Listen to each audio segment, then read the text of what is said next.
Neste módulo você vai aprender a escrever a description de uma skill. Ela é o único sinal que o agente usa para decidir se ativa a skill, então cada palavra conta. Vamos ver triggers fortes, cláusulas de exclusão e o nome em KebabCase.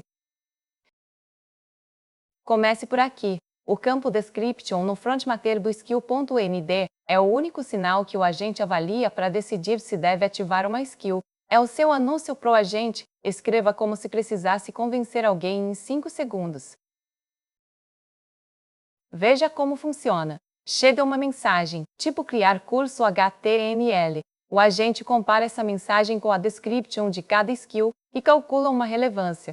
Uma description vaga como ajuda com código dá 20%. Uma específica criar HTML de curso dá 95%. Nesse momento, o corpo da skill ainda nem foi lido.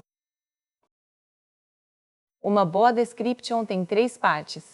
Primeiro, a frase resumo, o que a skill faz em uma linha com verbos de ação concretos. Depois, o trigger when, uma lista de cenários explícitos de ativação, cobrindo várias formas de pedir a mesma coisa. E por fim, o SIP, os casos onde a skill não deve disparar, mesmo com sobreposição de tema. Aqui está um exemplo real, a skill Code-API. A frase resumo diz que ela constrói e depura apps da Code API. O trigger when lista artefatos concretos, quando o código importa Anthropic, quando o usuário pede a API ou o SDK, ou ajusta caching e to use. E o SIP exclui o que parece, mas não é, arquivos que importam OpenAI, ou código neutro de provedor. O que separa um trigger forte de um fraco? O forte tem prefixo explícito, trigger when, cobre várias formulações do mesmo pedido, inclui sinônimos do domínio e menciona artefatos concretos, como imports e nomes de arquivo. O fraco usa palavras genéricas, cobre só uma formulação, é técnico demais, e não tem SIP, então dispara em contexto errado. O SIP define os anticasos, situações onde a skill não deve disparar mesmo com tema parecido. É a fronteira que separa a skill das vizinhas. Um bom SIP tem prefixo explícito, lista casos de não uso com exemplos e complementa o trigger sem contradizer. Você refina ele anotando os falsos positivos reais e adicionando o padrão que eles têm em comum. O nome da pasta e o campo name seguem uma convenção, KebabCase.